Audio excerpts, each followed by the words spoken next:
ओम शांति। आज 15 नवंबर 2024 की साकार मुरली।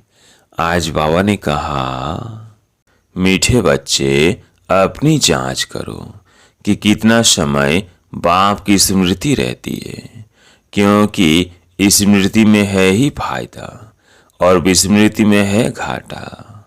प्रश्न, इस पाप आत्माओं की दुनिया में कौन सी बात बिल्कुल असंभव है और क्यों? उत्तर, यहाँ कोई कहे हम पुण्य आत्मा है, यह बिल्कुल असंभव है, क्योंकि दुनिया ही कलयुगी तमो प्रधान है। मनुष्य जिसको पुण्य का काम समझते हैं वो भी पाप हो जाता है, क्योंकि हर कर्म विकारों के बस हो करते हैं। ओम शांति। यह तो बच्चे समझते होंगे हम अभी ब्रह्मा के बच्चे, ब्रह्मा कुमार कुमारियां हैं, फिर बाद में होते हैं देवी देवता। यह तो तुम ही समझते हो, दूसरा कोई नहीं समझते। तुम जानते हो हम ब्रह्मा कुमार कुमारियां बेहद की पढ़ाई पढ़ रहे हैं, 84 जन्मों की पढ़ाई भी पढ़ते, सृष्टि चक्र की पढ़ाई भी पढ़ते। फिर तुमको यह शिक्षा मिलती है कि पवित्र बनना है। यहाँ बैठे तुम बच्चे बाप को याद तो जरूर करते हो पावन बनने के लिए। अपने दिल से पूछो, सच सच हम बाप की याद में बैठे थे या माया रावण बुद्धि को और तरफ ले गई? बाप ने कहा है मामेकम याद करो तो पाप कटे। अब अपने से पूछना है, हम बाबा की याद में रहे या बुद्धि कहाँ चली गई? स्मृति रहनी चाहिए। कितना समय हम बाबा की याद में रहे, कितना समय हमारी बुद्धि कहाँ कहाँ गई? अपनी अवस्था को देखो। जितना टाइम बाप को याद करेंगे उससे ही पावन बनेंगे। जमा और ना का भी पोता मिल रखना है। आदत होगी तो याद भी रहेगा, लिखते रहेंगे। डायरी तो सबके पॉकेट में रहती है। जो ही व्यापार वाले होते हैं उन्हों की है हद की डायरी और तुम्हारी है बेहद की डायरी। तो तुमको अपना चार्ट नोट करना है। बाप का फरमान है धंधा आदि सब कुछ करो, परंतु कुछ समय निकाल मेरे को याद करो। अपने पोतामिल को देख फायदे बढ़ाते जाओ, घाटा न डालो। तुम्हारी युद्ध तो है ना, सेकंड में फायदा सेकंड में घाटा। झट मालूम पड़ता है हमने फायदा किया या घाटा। तुम व्यापारी हो ना, कोई विरला यह व्यापार करे। स्मृति से है फायदा और विस्मृति से घाटा। यह अपनी जांच करनी है। जिनको ऊंच पद पाना है उनको तो औना रहता है। देखे हम कितना समय विस्मृति में रहे। यह तो तुम बच्चे जानते हो। हम सब आत्माओं का बाप पतित पावन है। हम अचूल आत्माएं हैं, अपने घर से यहाँ आए हैं। यह शरीर लेकर पाठ बजाते हैं। शरीर विनाशी है और आत्मा अविनाशी है। संस्कार भी आत्मा में रहते हैं। बाबा पूछते हैं, हे आत्मा याद करो, इस जन्म के छोटेपन में कोई उल्टा काम तो नहीं किया है? याद करो। 3 से 4 बरस से लेकर याद तो रहती है। हमने छोटेपन में कैसे बिताया है, क्या क्या किया है? कोई ही बात दिल अंदर खाती तो नहीं है? याद करो। सतयुग में पाप कर्म होते ही नहीं तो पूछने की बात नहीं रहती। यहाँ तो पाप होते ही है। मनुष्य जिसको पुण्य का काम समझते हैं वो भी पाप ही है। यह है ही पाप आत्माओं की दुनिया। तुम्हारी लेन देन भी है पाप आत्माओं से। पुण्य आत्मा यह है ही नहीं। पुण्य आत्माओं की दुनिया में फिर एक भी पाप आत्मा नहीं। पाप आत्माओं की दुनिया में एक भी पुण्यात्मा नहीं हो सकती। जिन गुरुओं के चरणों में गिरते हैं वह भी कोई पुण्यात्मा नहीं है। यह तो है ही कलयुग, सो भी तम प्रधान। तो इसमें कोई पुण्यात्मा होना ही असंभव है। पुण्यात्मा बनने लिए ही बाप को बुलाते हैं कि आकर हमको पावन आत्मा बनाओ। ऐसे नहीं कोई बहुत दान पुण्य आदि करते हैं, धर्मशाला आदि बनाते हैं, तो वो कोई पुण्यात्मा है नहीं। शादियों आदि के लिए हॉल आदि बनाते हैं, यह कोई पुण्य थोड़ी है। यह समझने की बातें हैं। यह रावण राज्य, पाप आत्माओं की आसुरी दुनिया, इन बातों को सिवाय तुम्हारे और कोई नहीं जानते। रावण भल है परंतु उनको पहचानते थोड़ी है। शिव का चित्र भी है परंतु पहचानते नहीं है। बड़े बड़े शिवलिंग आदि बनाते हैं, फिर भी कह देते नाम रूप से न्यारा है, सर्वव्यापी है। इसलिए बाप ने कहा है यदा यदा ही धर्मस्य। भारत में ही शिव बाबा की गलानी होती है। जो बाप तुमको विश्व का मालिक बनाते हैं, तुम मनुष्य मत पर चल उनकी कितनी गलानी करते हो। मनुष्य मत और ईश्वरीय मत का किताब भी है ना, यह तो तुम ही जानते हो और समझाते हो। हम श्रीमत पर देवता बनते हैं, रावण मत पर फिर आसुरी मनुष्य बन जाते हैं। मनुष्य मत को आसुरी मत कहा जाएगा। आसुरी करते भी करते रहते हैं। मूल बात ईश्वर को सर्वव्यापी कह देते हैं। कच्छ अवतार मत्स्य अवतार तो कितने आसुरी छी बन गए हैं। तुम्हारी आत्मा कच्छ मत्स्य अवतार नहीं लेती, मनुष्य तन में ही आती है। अभी तुम समझते हो हम कोई कच्छ मत्स्य थोड़ी बनते हैं, 84 लाख योनि थोड़ी लेते हैं। अभी तुमको बाप की श्रीमत मिलती है। बच्चे तुम 84 जन्म लेते हो। 84 और 84 लाख का क्या परसेंटेज कहेंगे। झूठ तो पूरा झूठ, सच की रत्ती नहीं। इनका भी अर्थ समझना चाहिए। भारत का हाल देखो क्या है। भारत सचखंड था जिसको हैवी नहीं कहा जाता था। आधा कल्प है राम राज्य और आधा कल्प है रावण राज्य। रावण राज्य को आसुरी संप्रदाय कहेंगे। कितना कड़ा अक्षर है। आधा कल्प देवताओं का राज्य चलता है। बाप ने समझाया है Lakshmi Narayan the first, the second, the third कहा जाता है। जैसे एडवर्ड फर्स्ट सेकेंड होता है ना, पहली पीढ़ी फिर दूसरी पीढ़ी ऐसे चलती है। तुम्हारा भी पहले होता है सूर्यवंशी राज्य, फिर चंद्रवंशी। बाप ने आकर ड्रामा का राज भी अच्छी रीति समझाया है। तुम्हारे शास्त्रों में यह बातें नहीं थी। कोई कोई शास्त्रों में थोड़ी लकीरें लगाई हुई है, परंतु उस समय जिन्होंने पुस्तक बनाए हैं उन्होंने कुछ समझा नहीं है। बाबा भी जब बनारस गए थे उस समय यह दुनिया अच्छी नहीं लगती थी। वहाँ सारी दीवारों पर लकीर बेट लगाते थे। बाप यह सब कराते थे, परंतु हम तो उस समय बच्चे थे ना, पूरा समझ में नहीं आता था। बस कोई है जो हमसे यह कराता है। विनाश देखा तो अंदर में खुशी भी थी। रात को सोते थे तो भी जैसे उड़ते रहते थे, परंतु कुछ समझ में नहीं आता था। ऐसे से लकीरें खींचते रहते थे। कोई ताकत है जिसने प्रवेश किया है। हम वंडर खाते थे। पहले तो धंधा आदि करते थे, फिर क्या हुआ, कोई को देखते थे और झट ध्यान में चले जाते थे। कहता था, यह क्या होता है? जिसको देखता हूँ उनकी आंखें बंद हो जाती है। पूछते थे, क्या देखा? तो कहते थे, बैकुंठ देखा, कृष्ण देखा।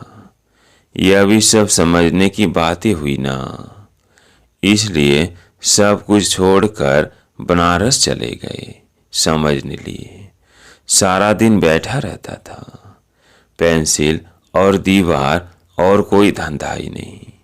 बेबी थे ना, तैसे से जब देखा तो समझा अब ये कुछ करना नहीं है, धंधा आदि छोड़ना पड़ेगा। खुशी थी यह गदाई छोड़नी है। रावण राज्य है ना, रावण पर गधे का शीश दिखाते हैं ना, तो ख्याल हुआ यह राजा ही नहीं गधाई है। गधा घड़ी घड़ी मिट्टी में लथेड़ कर धोबी के कपड़े सब खराब कर देता है। बाप भी कहते हैं, तुम क्या थे, अब तुम्हारी क्या अवस्था हो गई है। यह बाप ही बैठ समझाते हैं और यह दादा भी समझाते हैं। दोनों का चलता रहता है। ज्ञान में जो अच्छी रीति समझाते हैं वो तीखे कहेंगे। नंबरवार तो है ना, तुम बच्चे भी समझाते हो। यह राजधानी स्थापन हो रही है, जरूर नंबरवार पद पाएंगे। आत्मा ही अपना पाठ कल्प कल्प बजाती है। सब एक समान ज्ञान नहीं उठाएंगे। यह स्थापना ही वंडरफुल है। दूसरे कोई स्थापना का ज्ञान थोड़े लेते हैं। समझो, सिख धर्म की स्थापना हुई, शुद्ध आत्मा ने प्रवेश किया। कुछ समय के बाद सिख धर्म की स्थापना हुई। उनका हेड कौन? गुरु नानक। उसने आकर जब साहिब बनाया, पहले तो नई आत्मा ही होंगी, क्योंकि पवित्र आत्मा होती है। पवित्र को महान आत्मा कहते हैं।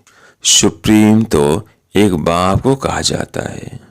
वह भी धर्म स्थापन करते हैं तो महान कहेंगे, परंतु नंबरवार पीछे पीछे आते हैं। 500 वर्ष पहले एक आत्मा आई, आकर सिख धर्म स्थापन किया। उस समय ग्रंथ कहाँ से आएगा? जरूर सुखमणि जब साहेब आदि बाद में बनाए होंगे ना।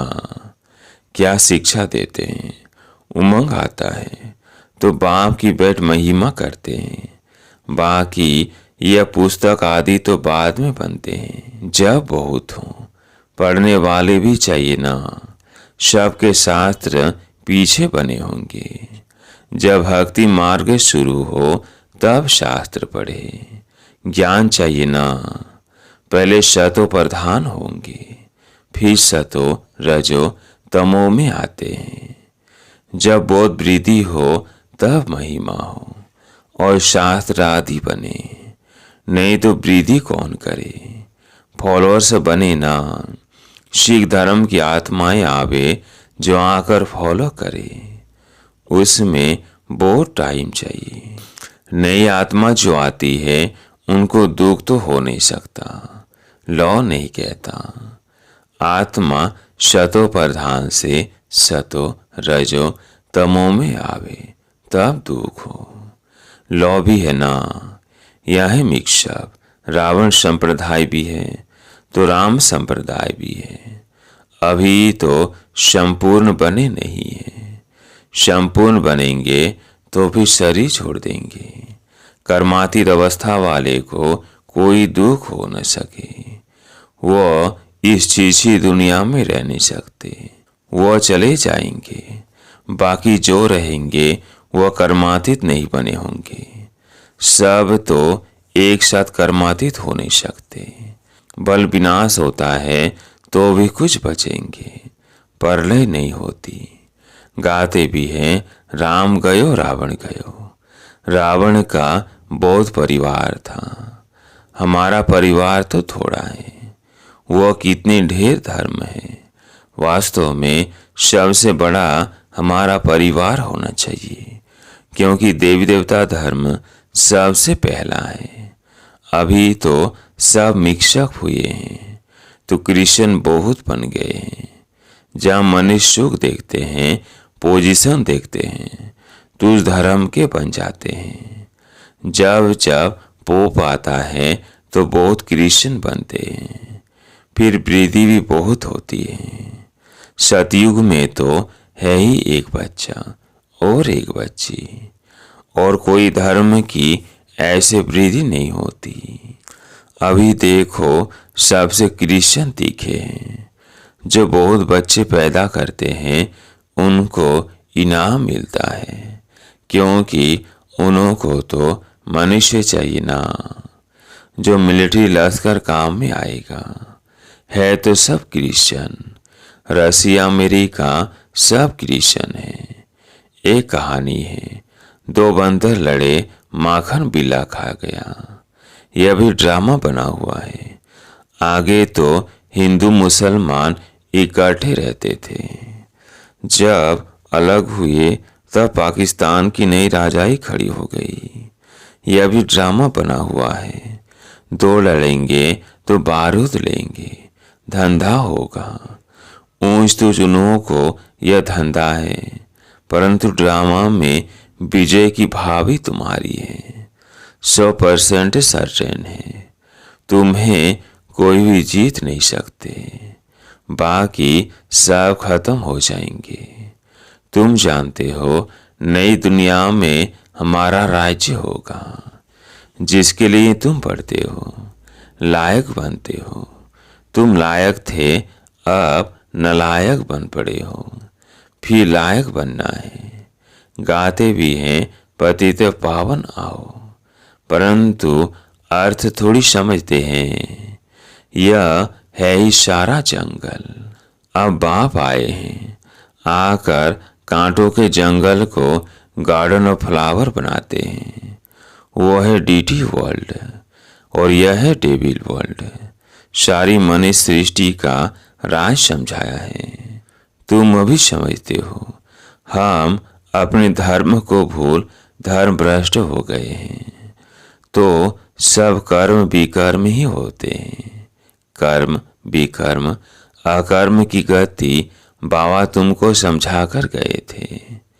तुम समझते हो बरोबर कल हम ऐसे थे, फिर आज हम यह बनते हैं। नजदीक है ना। बाबा कहते हैं कल तुमको देवता बनाया था, राज्य भाग्य दिया था, फिर सब कहाँ किया। तुमको स्मृति आई है। भक्ति मार्ग में हमने कितना धन गंवाया है, कल की बात है ना। बाप तो आकर हथेली पर बहिष्ठ देते हैं। यह ज्ञान बुद्धि में रहना चाहिए। बाबा ने यह भी समझाया है। यह आंखें कितना धोखा देती है। क्रिमिनल आई को ज्ञान से सिविल बनाना है। अच्छा, मीठे मीठे सिकिलधे बच्चों प्रति माता पिता बाप दादा का याद प्यार और गुड मॉर्निंग। रूहानी बाप की रूहानी बच्चों को नमस्ते। हम रूहानी बच्चों की रूहानी बाप दादा को याद प्यार गुड मॉर्निंग नमस्ते नमस्ते। धारणा के लिए मुख्य सार। पहला पॉइंट, अपनी बेहद की डायरी में चार्ट नोट करना है कि हमने याद में रहकर कितना फायदा बढ़ाया, घाटा तो नहीं पड़ा। याद के समय बुद्धि कहाँ कहाँ गई। दूसरा पॉइंट, इस जन्म में छोटेपन से हमसे कौन कौन से उल्टे कर्म अथवा पाप हुए हैं वो नोट करना है। जिस बात में दिल खाती है उसे बाप को सुनाकर हल्का हो जाना है। अब कोई पाप का काम नहीं करना है। आज प्यारे मीठे बाबा का वरदान, कर्म बंधन को सेवा के बंधन में परिवर्तन कर सर्व से न्यारे और परमात्म प्यारे भव। कर्म बंधन को सेवा के बंधन में परिवर्तन कर सर्व से न्यारे और परमात्म प्यारे भव। परमात्म प्यार ब्राह्मण जीवन का आधार है, लेकिन वह तब मिलेगा जब न्यारे बनेंगे। अगर प्रवृत्ति में रहते हो तो सेवा के लिए रहते हो। कभी भी यह नहीं समझो कि हिसाब किताब है, कर्म बंधन है, लेकिन सेवा है। सेवा के बंधन में बंधने से कर्म बंधन खत्म हो जाता है। सेवा भाव नहीं तो कर्म बंधन खींचता है। जहाँ कर्म बंधन है वहाँ दुख की लहर है। सेवा के बंधन में खुशी है। इसलिए कर्म बंधन को सेवा के बंधन में परिवर्तन कर न्यारे प्यारे रहो तो परमात्म प्यारे बन जाएंगे। आज का स्लोगन, श्रेष्ठ आत्मा वो है जो स्वस्थिति द्वारा हर परिस्थिति को पार कर ले। श्रेष्ठ आत्मा वो है जो स्वस्थिति द्वारा हर परिस्थिति को पार कर ले। अच्छा, ओम शांति।